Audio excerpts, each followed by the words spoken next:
Boom. According to that, I am live. Good to see you all. Good evening. Sorry. A bit last minute. When I turned on, I changed the screen settings and it wasn't capturing them correctly, so I had to reset all the screen captures. But no problems. I'm here. Welcome to Tokyo Tonight, here at 10:30 p.m. Japan Standard Time every week. We don't have daylight saving here in Japan, so although I know it changes for a lot of you, particularly right now in the southern hemisphere having summertime, it is not the case here in Japan. We always are the same, so that makes it a little bit less complicated. Good to see Tawaiwai already in there, as well as Quint Ranked, and not that much this. Good to see you. Appreciate everyone, as always, joining to keep me company. Not a lot of news going on this week. A few stories, which I will, of course, talk about, as I always do. And as always, if you want to capture my attention, just add Markiko Simon there in the comments, and it will, yes, I did turn on my mic today. Thank you for noticing, Mr. Kordychep. At Markiko Simon in the comments, it will flash orange, and I generally notice, and if I do miss, just repeat and do it again and say, hey, my comment's up the chain and you missed it, because sometimes I do miss comments when I am focusing on what I'm saying. But yeah, Barry Convex, good to see you. That's a handle name I don't recognize, and always good to see a new name. If you are in the comments, I see there are 15 concurrent viewers right now. Good. Please feel free to reach out and say hello. Do what Sergeant Bilko did with the @ mark. That's how it works. Good to see you, Sergeant Bilko, and everybody else. Yeah, love it when people say hi. It's just nice to see who's there. And yeah, as always, you can make comments, ask questions, request topics, do whatever you like. And of course, you can follow me on Twitter, where I tweet most of the stuff during the week. I've been a bit quiet, I must admit, the last week and a half. It's been pretty busy with work and whatnot. And I've been a little bit less active than I usually am online. But yeah, in terms of just generally what's going on, I don't have a particular story on it. But yes, COVID, as is happening everywhere in the Northern Hemisphere, it's getting worse. I guess because everyone's being so careful of COVID and maybe so afraid of reporting COVID. Japan has like 1% the normal number of flu cases, which I guess is a reflection both of people being more careful and the fact that if people have it and they can kind of manage it, they're probably not going to the doctor with it, unless it's really bad. It's pretty scary at the moment, even just to go to the hospitals, of course. In terms of the numbers in Tokyo, we've seen pretty consistently the mid to high 500s. In fact, there was a record above 600 earlier this week. However, in terms of cases per population, right now the worst places in Japan are Okinawa, Osaka, and Hokkaido. And Okinawa and Hokkaido, particularly Osaka City and Sapporo City, have actually now got such serious cases, and their medical systems are under such strain that the government, which has still unfathomably been promoting travel and eating out. I mean, I get it. The travel industry and the eating out industry have suffered with, Japan hasn't even had a lockdown. It's been voluntarily sort of asking people to behave more or less. But people have been doing that, and the result is it's been tough on travel companies and restaurants. So the government's tried to make up for that by encouraging people to travel and encouraging people to go to restaurants, and the inevitable COVID is now more spread all over the country. And they're talking about putting a stop on this, which is causing some chaos in those two cities. It is funny, probably to most people, that Tokyo is not being included in this, even though clearly Tokyo has the most cases. Tokyo itself recently got up to the most. The first wave had the highest number of serious cases because people didn't know how to treat it back then. They still don't have a great idea, but they have a better idea than before. However, even with all those things taken into account, the number of serious hospitalized intensive care cases is now the same as it was during the first wave, and it's still going up. So yeah, it's not good, and not expecting it to get better. I've got a couple of stories about the talk about vaccines and whatnot. I just like talk about vaccines as sort of promotion for in research, in testing.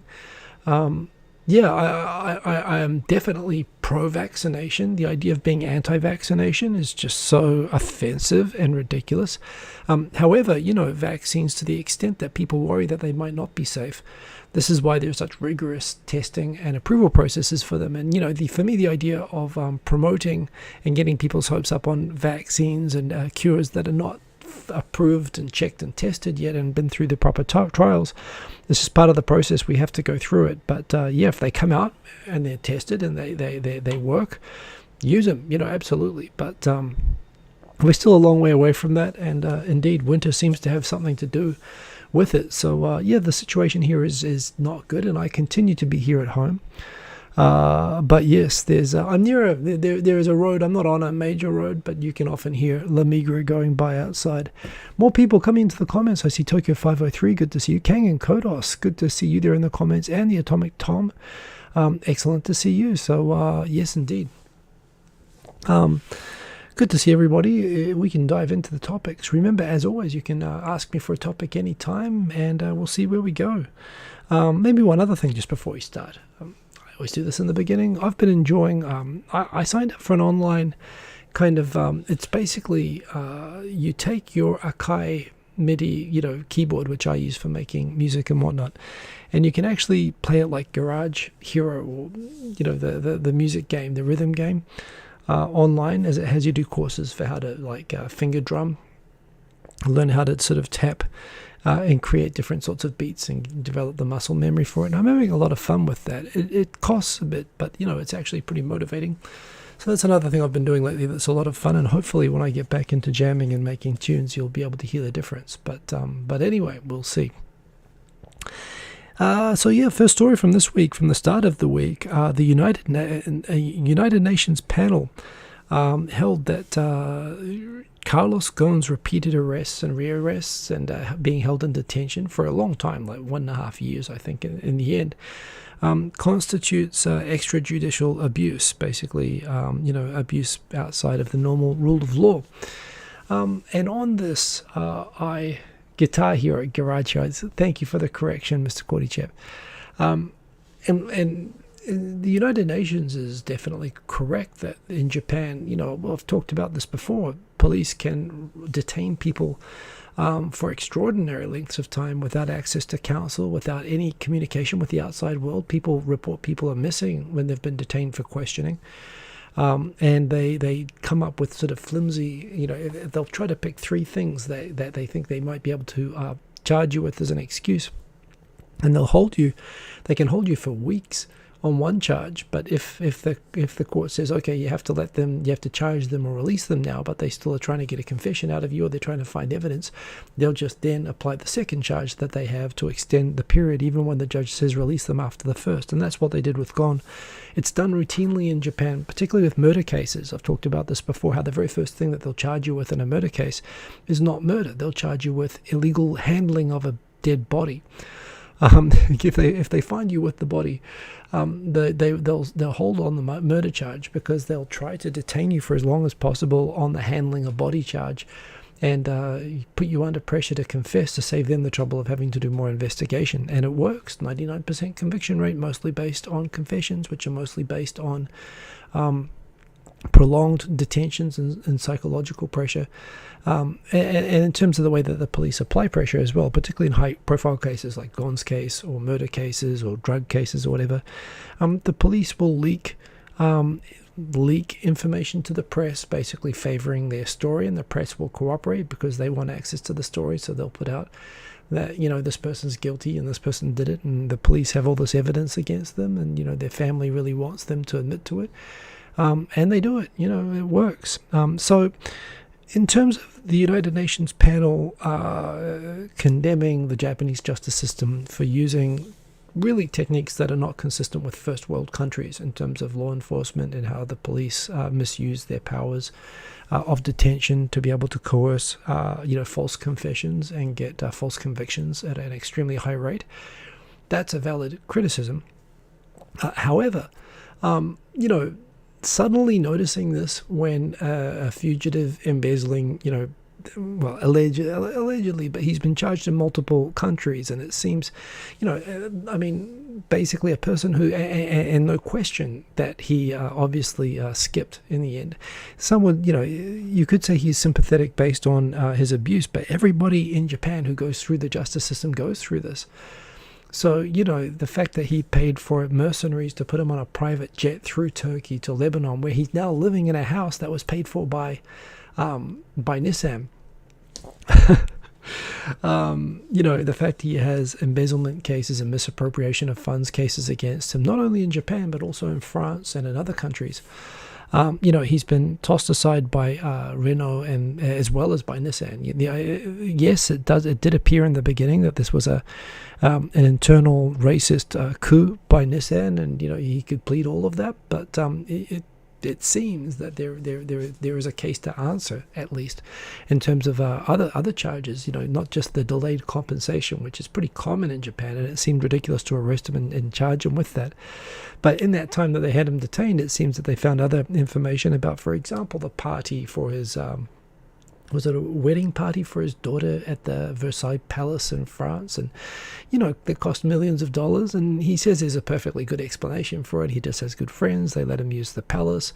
But there's other things like companies in the name of his wife who own expensive boats and whatnot, the Oman things, and there's all the stuff which has come out which pretty much makes it look like, certainly while the delayed compensation thing I think looked like a bit of a weak and dodgy sort of a case, there's been stronger evidence that's come out to the point that even this week Ghosn was actually questioned in Lebanon by French prosecutors who think he's got a case to answer. So look, he's clearly escaping, he's clearly a fugitive, a multi-billionaire who's accused of embezzlement. And when the UN decides to raise the legitimate issues of the faults with Japan's judicial system that require urgent addressing and improvement, they don't choose the regular Japanese and foreign people. They don't choose Greg Kelly, who's been through the same thing and is still in detention in Japan and who still has a case ongoing. They choose a guy who clearly has skipped bail and used his money and influence to get to Lebanon, where he lives in a Nissan house, and it makes it look like, well, I see. So to get the UN to take your human rights seriously, you need to be a fugitive billionaire. While it's the right message and the right case being brought in a way which discredits the UN. This is the thing. While yes, what they're saying is good, they could have picked a million other people, a million other cases in Japan involving Japanese people, even foreign people, and had a better case than this, or a more credible or sympathetic case than this. But they choose Ghosn, and Ghosn is not he's escaped. I suppose congrats to him for that. But it looks like they probably took influence because he's rich, and who knows, I don't know if he paid for it or how he was able to influence the United Nations to give him a sympathetic hearing when the UN hasn't done it for other people. But I don't have a lot of sympathy for Ghosn. I have a huge amount of sympathy for Greg Kelly, who is his chief counsel, who I don't think is accused of the embezzlement stuff, and he's only accused of approving the delayed compensation, which was signed off by the Nissan board, and I think that's actually a far less solid case, and he's been detained just as long. So I don't know. On the one hand, yeah, the UN is right, but the fact that they would jump up on this case kind of, I think, hurts their credibility. That's my general view of that. I don't know what other people think about that. We've got Shubhas, never fear. Good to have Shubhas from Panama. Good to have you along here. We've got Tech Art too. Excellent to see you. Theodore Sharp. Hiko Simon, it doesn't work if you don't spell my name correctly. But it's okay. Good to see you, Theodore Sharp. And thereafter that, Sweet Cash. Who knows? And Subaru, the car. You missed the first 19 minutes. Never think that you missed the first 19 minutes because, as you know, technical issues are a feature of the show, and you missed, about 5 or 6 minutes of that. So, that's the first story. And, it's kind of one of those but stories. I mean, I'm not going to... The idea that he's a human rights hero, if he was still in detention here in Japan and actually addressing the charges, serious charges now that have piled up against him in Japan and in France and in other countries, and not hiding in a Nissan house in Lebanon, he might have some more sympathy, but not in this situation. Interesting, in Japan, the government is already gives subsidies to like K cars, to high mileage cars, low emission cars, and so on, hybrids, cars with 660cc engines, and so on. There are also subsidies for electric cars in Japan, pretty good ones. The government, however, is looking at doubling the available subsidy, partly to encourage sales and partly to encourage production. There's a recognition that, in a way, companies like Tesla, and now the companies in the US following, with Nissan and Ford looking to catch up rapidly to Tesla and companies like it, There's been this sort of jump where Japan has been focused for so long on hybrid cars and hybrid technology, which has been the most fuel efficient. I mean, Japanese cars have been the most fuel efficient. They've been the leading in the world in terms of emissions efficiency.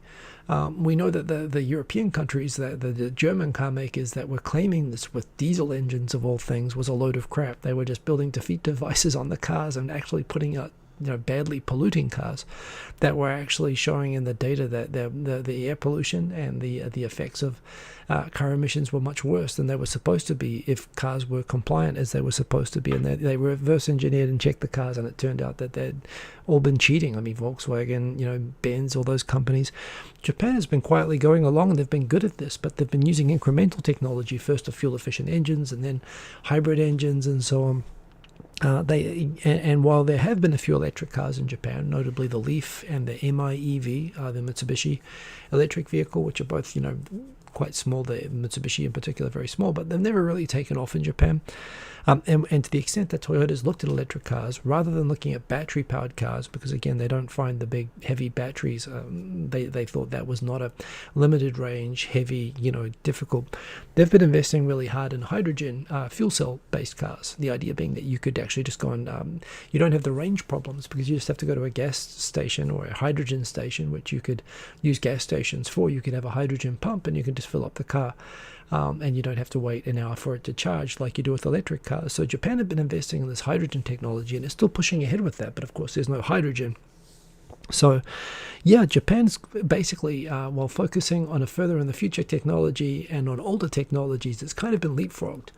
This is actually what happens quite a lot. It reminds me of the story with mobile phones. How, when I got to Japan, nowhere else in the world, everyone else had like little Nokia phones, and you could maybe text message and stuff like that. In Japan, the Docomo, when they released iMode, you could browse kind of the internet. It was internet made for, it was an internet made compatible with these mobile phone screens. But so many Japanese companies made them, it basically meant that in Japan, plus I got the Sharp phones on SoftBank that you could put in memory cards and you could watch movies on them and listen to MP3s on them before the iPod, before the iPhone. Before smartphones, you could browse the internet and do all the stuff on Japanese phones. And then, of course, with the iPhone, Japan got leapfrogged, and it hasn't leapfrogged back, which is a little bit frustrating, but it was ahead of the world at the time that I came here. And it looks like Japan is getting leapfrogged by electric cars, and the government's recognized that, so they're doubling the subsidies to be able to encourage Japanese car makers to catch up, which it sounds like is what we're doing. Sean, bro, good to see you. Long time no see indeed. Excellent to see you there. Like the Colonel Sanders themed avatar as well, if that's what that is. But yeah, not that much Des. Thank you for noticing. So anyway, I'm still excited about this. That said, it's kind of funny for me in New Zealand. I don't know if it's changed actually, but when I was getting a license, you could drive from 15 years old. So I was driving from a young age, and I paid like 1,000 New Zealand dollars, like about 500. US dollars at the time for a car, a Triumph, which I drove in high school. And I thought when I came to Japan that I'd just buy all of these used Japanese cars that I loved so much in New Zealand. And I haven't owned a car the whole time. I guess when you live in central Tokyo, it's not that the cars are much cheaper here than in New Zealand. So but it's the costs that you have here that you don't have in New Zealand that are the problem. The weekly car parking spaces, like in central Tokyo where I am, cheapest is like $300 a month US, and normally it's more like $500 or $600 a month. It's like owning a second apartment. The car registration fees, the taxes, all the stuff other than buying the car are actually really expensive, as well as petrol, as well as the fact you can't park anywhere. It's hard to find parking, as well as the fact that you don't need a car in Tokyo. Everything is so convenient and connected by train. So I've just never owned one in 22 years, as much as I love cars. But I must admit, I'm really intrigued by the electric cars that are coming through, and just the idea of driving a car that can go 0 to 100 in less than 3 seconds. I'm into the Teslas and everything else that's coming up. So yeah, one sec, Sean bro, you remember indeed. You could watch TV. You still can't do that on iPhone. I mean, I guess you can if you sign up for a streaming service, but yeah. So anyway, that's a thing. This kind of, I think I mentioned this on the show before, but I never really went deeply into it because, with any Japanese government, there are always a bunch of scandals that sort of come and go about the government, and some bring governments down. And one thing about Abe, and the fact that he lasted for about 8 years, I think this time, he lasted so long, partly because he was just able to deflect. And part of this was the media, although the media and opposition, or tabloids at least, would keep up the pressure around the edges of this. Abe had good friends in the prosecutor's office that basically shielded him, and the mainstream media as well didn't really, go too aggressively after the scandals that came up around him. But there were these persistent scandals, two in particular. One around a right-wing nationalist private high school that had supporters were big supporters of him and his wife, who basically got a kickback favor from, I believe, in Osaka, the local land bureau basically gave them dibs on a really cheap bit of land to build the school, basically as a sort of a political favor. And yeah, that was one scandal that appeared to be something that he had called in. Basically, it was basically a form of corruption where he had basically kicked a direct favor to a supporter. And there was another scandal as well, which sort of never brought Abe down, but it was persistent, which was that apparently every cherry blossom season, all of the big politicians, and Abe, who runs a whole faction, they have these fundraising groups. Like in America, they have the PACs and the super PACs and whatever, these groups whose purpose is to raise funds for the campaigns of certain groups or certain politicians that they support. Japan has these as well, and his fundraising organization every cherry blossom season would hold a special cherry blossom party for all of his supporters. And the idea being that the supporters were supposed to pay a donation to attend. And there were two problems with Abe's cherry blossom party, of which there were a couple of photos. One, the photos of his party came out, and it turned out there were some of the attendees of his cherry blossom parties were people who it turned out were gangsters, were Yakuza, also people associated with multi-level marketing scams. There were a lot of dodgy people in the photo smiling with Abe, who, and people thought, well, on the one hand, so the association looked bad, particularly the fact that there were Yakuza there, and the association with anti-social forces, to which the cabinet secretary, who is now the Prime Minister, Suga, when they asked, is it really acceptable for Abe to be partying with Yakuza, something that entertainers, get fired for?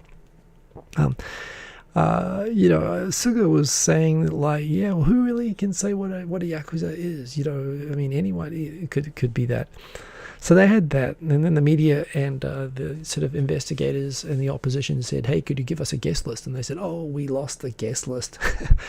And then they asked for receipts from this party, because it turned out it wasn't just going to go and see the cherry blossoms. They actually had a big, banquet in one of the expensive hotels, I believe the New Otani, that they went to after the cherry blossom viewing, which was very expensive. And it turned out everyone participating paid 5,000 yen, but they were being given entertainment worth far more than 5,000 yen, and it's just coming out now that investigators have sort of found out that the Abe's own fundraising organization was paying at least 8,000 yen, at least more than double. People were being capped at 5,000 yen, and they were paying everything above that to entertain these people, in the idea that these are their supporters, they're showing them a good party, and they're hoping to get donations from them later. However, essentially what that means is, well, a number of problems. They paid, and they could go and find independently that these Abe staffers had paid all of this money for these banquets and so on, and all this entertainment of these donors. But the Abe's political organization didn't declare any of those payments as having been made. They didn't, and not only that, they actually destroyed the guest list and the receipts. So they proactively hid all traces of having, held this party and the costs and whatnot, and it basically amounts to politicians paying bribes, paying for supporters, in the hope of extracting donations. So it's actually pretty, old-fashioned money politics. It's paying donation, paying supporters to support them. As well as the fact that those supporters were a lot of very dodgy people. So this is something, it's kind of amazing that in 8 years this never brought Abe down, although this was known to happen this happened multiple years, but now it's getting closer and closer to Abe. And of course, Abe still is in Parliament. He resigned as Prime Minister, but he's still active in Parliament, still speaking loudly about the need to reform the Constitution. But yeah, it looks like now, the evidence is getting more and more, and it's always been there, that he has engaged in criminal misconduct in political activities, and he could have been prosecuted probably while he was Prime Minister. So yeah. Going back, just looking at the comments now, I see Quint Ranked, but can you rent? How often do I drive? Well, before I had a kid, I would go surfing, and I'd rent a car every time I went surfing. And when I rented, I'd get a K car, but you can get some quite spacious ones like the Suzuki R. And that was like for a day, you could get one of those for about 7,000, 8,000 yen, $80. With highway tolls and gas all up, it's about $110. But still, the idea of renting a car, even if I was going to the beach every weekend, which is why I'd buy a car if I did that.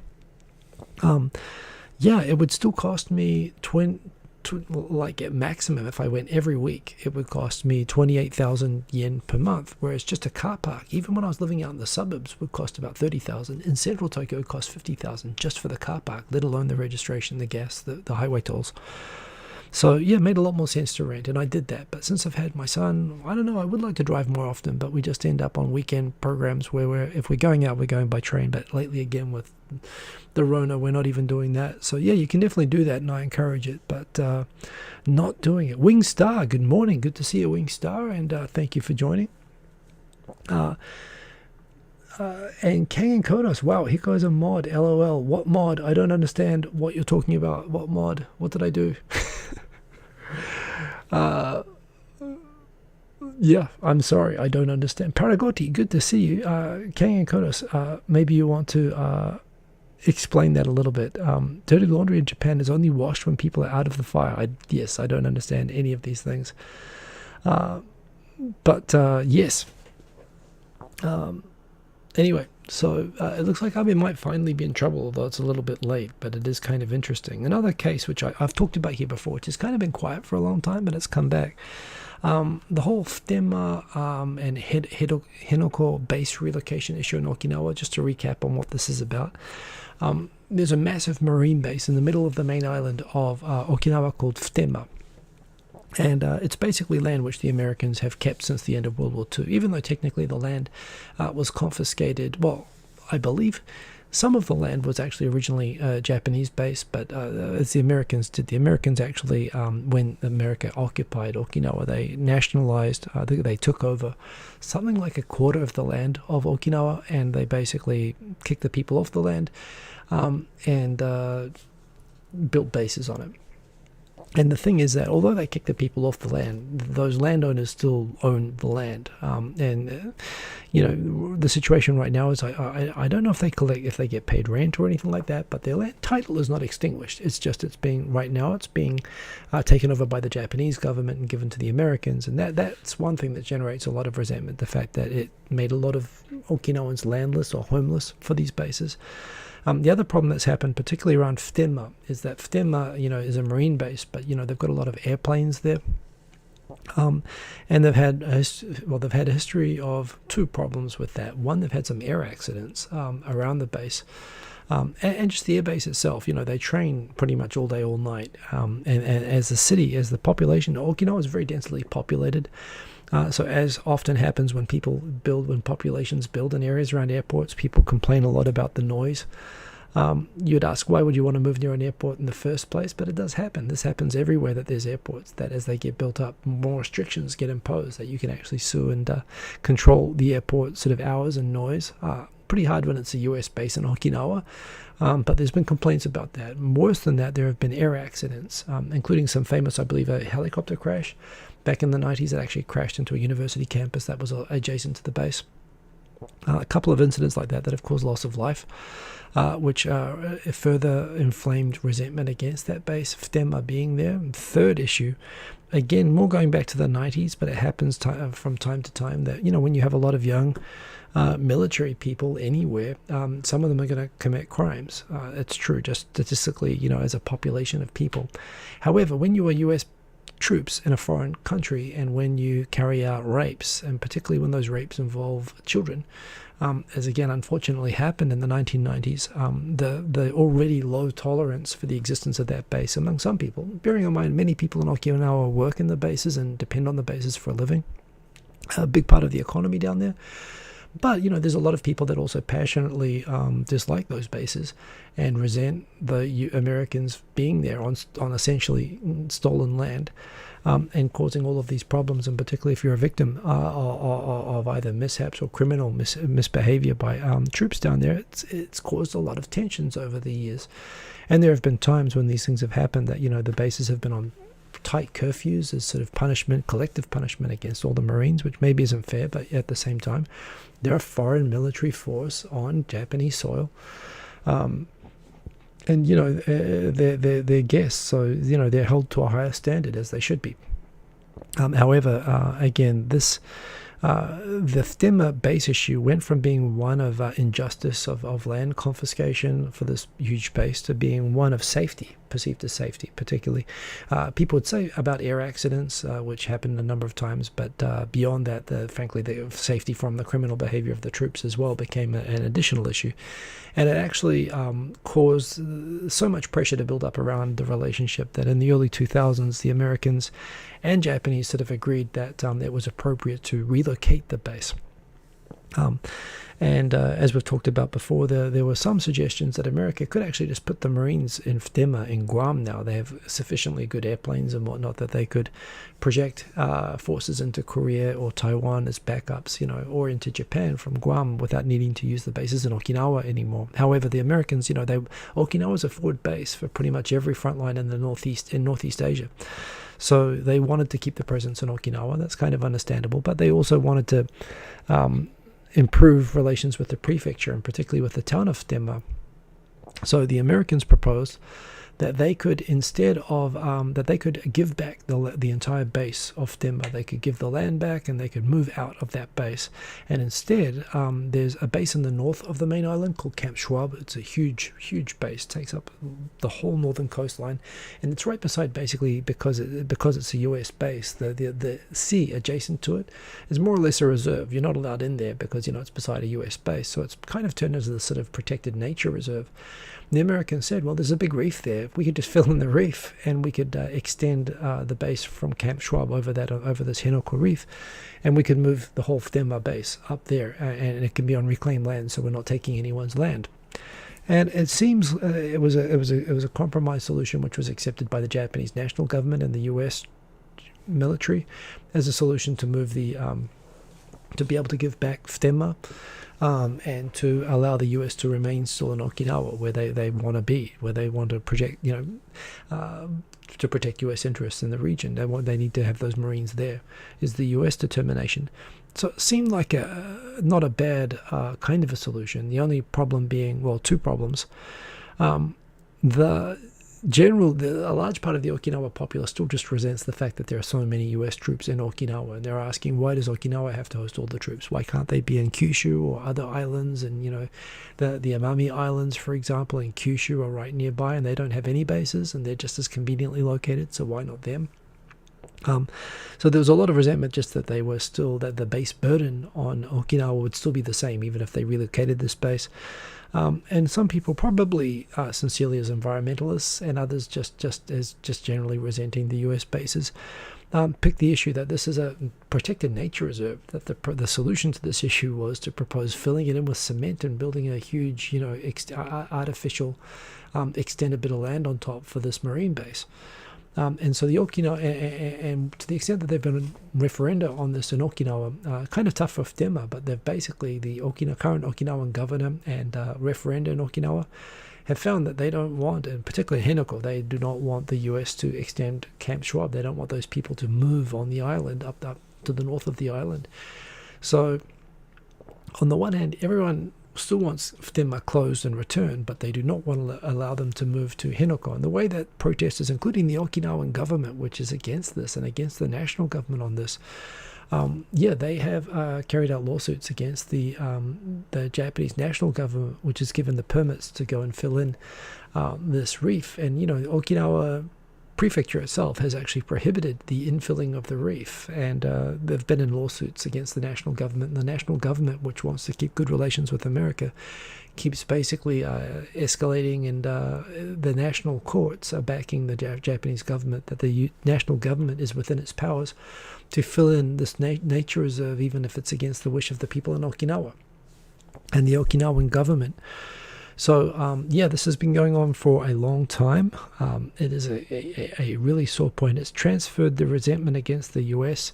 forces to resentment against the Japanese national government, and it's been exploited, you could say, by the Okinawan government as well, which has been elected on a ticket of opposing this. It's not specifically an anti-American administration, or in fact the governor of Okinawa is in fact the well, he's the son. Well, he wasn't raised, so he was basically he's half American. His father was apparently a U.S. service person who ran away.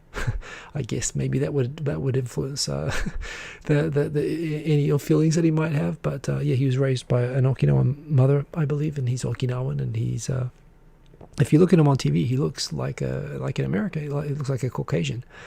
You can see it there, but he's been sort of leading the charge, trying to block this. But and by the way, I have been in the nature reserves, not in Camp Schwab, but around the north of Okinawa, and they are beautiful.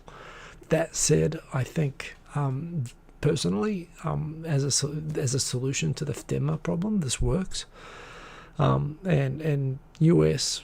security is kind of what holds the whole region together. I think it's regrettable that you have to destroy a nature reserve for this, but I'm sympathetic to the people of Okinawa, and I wish that there was a better solution. I wish that the Americans themselves could perhaps come up with a better solution, but they're adamant that they want the troops to remain in Okinawa, and the Japanese government isn't going to pick a fight with America over this. So yeah, it's interesting that while they've been battling away, the national courts have sided with the national government, and they're allowing the base construction to continue. So it looks like it's going to happen. So yeah, that's an interesting one. Going back to the comments. Mod, oh, I get it. Kang and Kodos, you have a moderator. Yeah, Shaumbro has moderator privileges. As you can see, you're a pretty good bunch. I haven't actually needed to have a moderator for a long time. Back in the day, it was occasionally necessary, and I did appreciate having Shaumbro being there. But yes, indeed. Tudom, good evening. Good to see you. Shubas, back in the day, you were stationed at Kadena Air Force in Okinawa.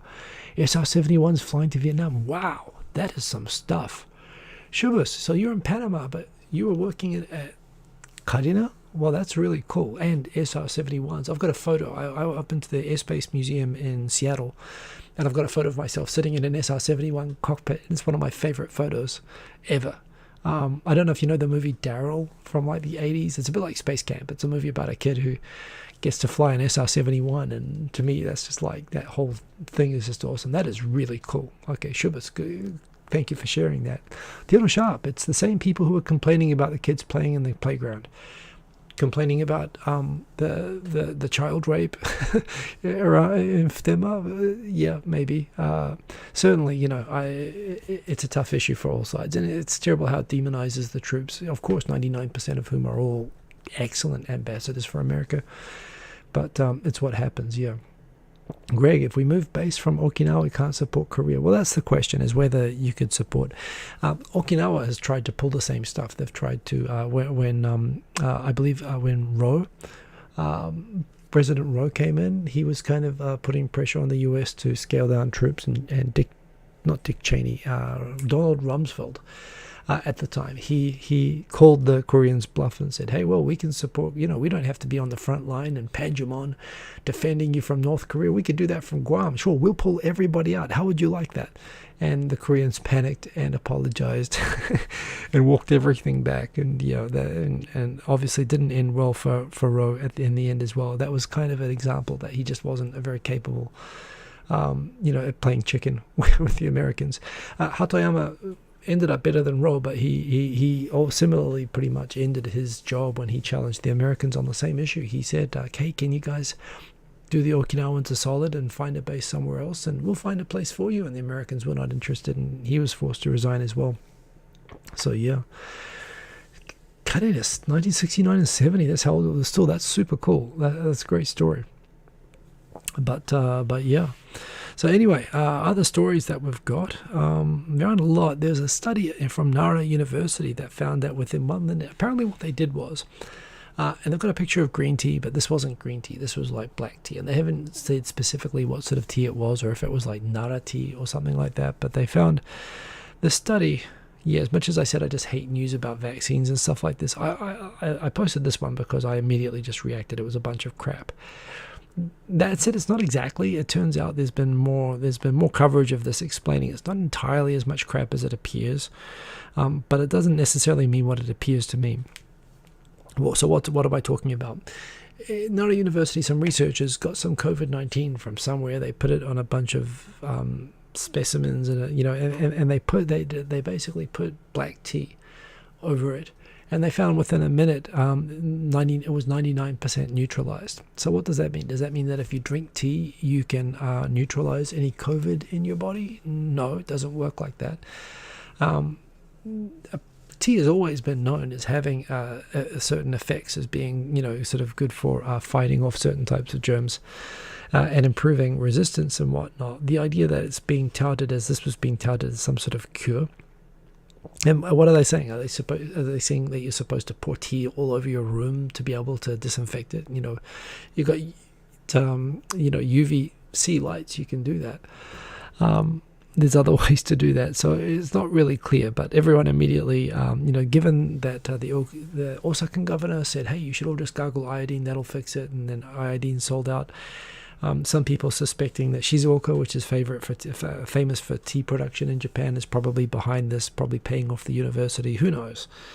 But anyway, that was a big news story, and the expectation is that tea is just about to be sold out everywhere in Japan. I'm not a big tea drinker myself, actually, but yeah, that was just the big silly news of the week. Sean, bro, have a good night. I know it's late for you in Australia as well, so have a good night, and thanks for being there.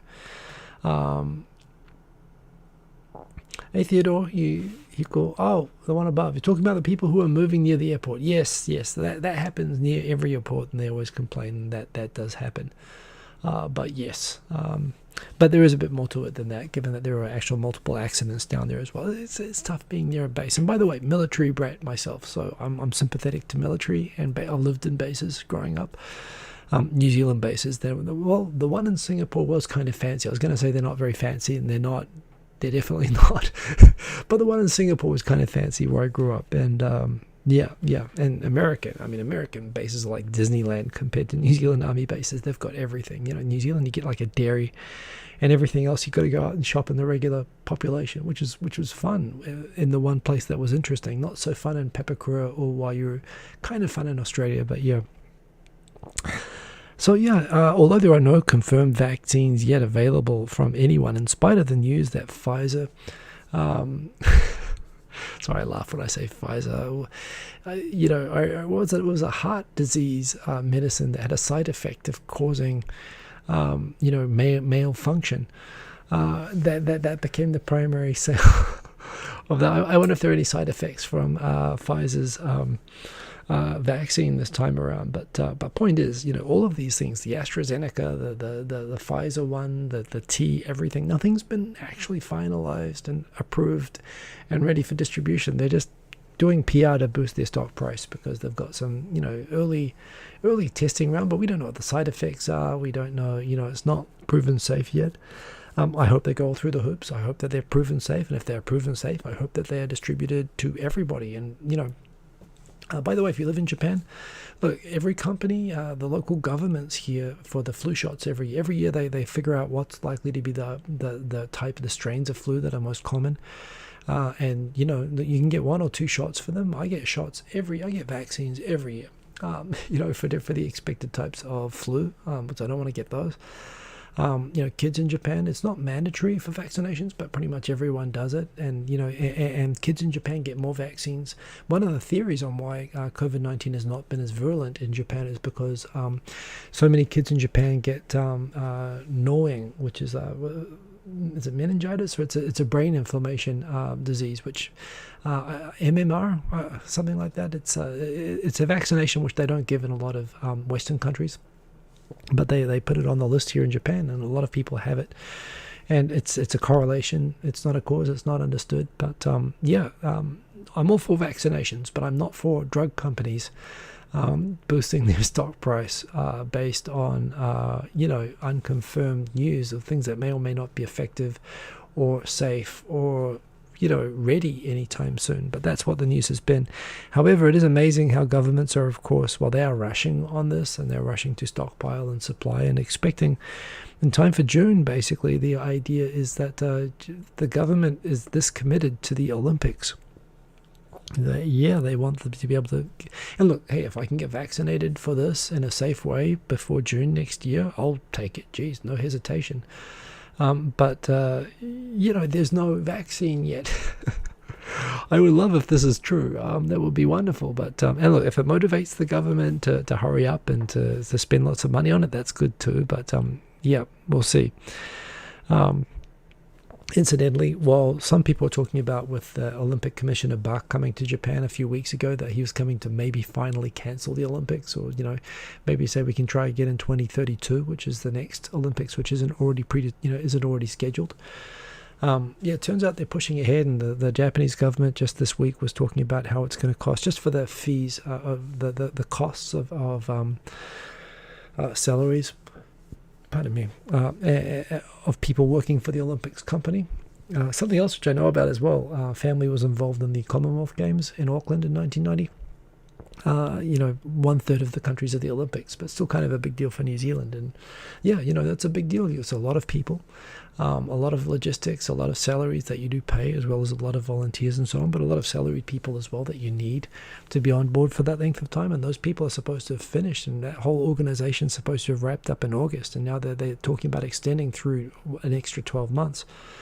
So they've calculated that it's going to cost, even with apparently $300 million in savings, it's going to cost $2 billion extra dollars. And it's not clear yet if that's going to come from the IOC, the Japan Olympic Committee, the Tokyo prefectural government, or the national government. But they've committed that they're going to charge ahead, and they don't know how they're going to pay for it, if they're going to get sponsors to cover it or whatever. But it's a huge, huge extra cost of something that was already extremely costly. I hope it's worth it. I mean, if they do it, they better be good. But we'll see. Mumps vaccine seems to raise. Is that the one, Greg? Who knows? Lise Dale. Thought it was the one for tuberculosis. That might be it. MMR, mumps, measles, and rubella. And I'm saying that one. And that's what I think they do in New Zealand. So maybe it's a different one to that. But yes. In any case, while, of course, in any country, including in Japan, there are definitely people who don't believe in taking vaccinations, the weird, aggressive, quasi-religious fervor of anti-vaxxers, the anti-science kind of thing in America, that is freaky. I mean, I know America was founded by, in part, people who went, running away from, like small religious groups that were, running away from persecution in Europe. But it seems that there's just so much aggressive denial of science and medicine and so on, or at least that they have a platform, perhaps. Maybe that's it. They're not actually so numerous, but it is kind of freaky. I mean, when 71 million people vote for a president that endorses views like that. But that said, in Japan, of course, there are people like that as well. But I think one thing I appreciate about Japan is the overwhelming general a million exceptions to this, as there are in any country, but I do find generally people that I run into here more often have what I consider to be common sense than I found when running into people in Australia and New Zealand. New Zealand and Australia have a lot of common sense as well, but you have a lot of people willing to take advantage of people or steal, or there's a lot of violent crime and stuff, which you don't have here. It's just people just act what I consider to be normal here, and I find on this as well. It's just common sense that if there's a proven safe vaccine, frickin' take it. This was an interesting video. I've been, keeping up with some YouTube videos. I didn't fully understand this, but this is a nice education video from Cold Fusion on the M1 chip. And I'm not an Apple fanboy. I own an iPhone, which I love, and I've always thought I might cross over into the Mac world when there is a Mac that comes out that can run iOS as well, because I am invested in that setup, but I'm PC otherwise. But there's a great video here explaining how they how this M1 chip, which they've just put into the latest MacBook Pro and MacBook Air, why it's so significant. And basically, it's a mobile phone chip. And it explains in crystal clear detail. I love the explanation of it. I found this very educational. I'm sure some people here who know this better than me. But, dividing chips broadly into two categories, complex instruction set chips, CISC, and reduced instruction set manuals, RISC. And RISC chips were good basically. They didn't have so much pre-programmed stuff on the chip, and they were good because they didn't consume so much power, and they were useful for things like mobile phones. And that's why ARM chips and RISC chips are basically what's been used on mobile devices, whereas Intel has always been based on complex computer instructions, complex chip-based instructions. And those, for whatever reason, have always been had more processors, and they've always had a lot more power. And so the idea of putting a mobile phone chip into a computer has never really worked. These have always been low power, these have always been high power. But there's a lot of advantages to having mobile chips, apart from the fact that they consume less power. The development, which apparently Apple offered to allow Intel to put their chips into iPhones early on, and Intel didn't know how to do mobile and decided not to do it. So, Apple had no choice in the beginning but to go with ARM and RISC-based architectures.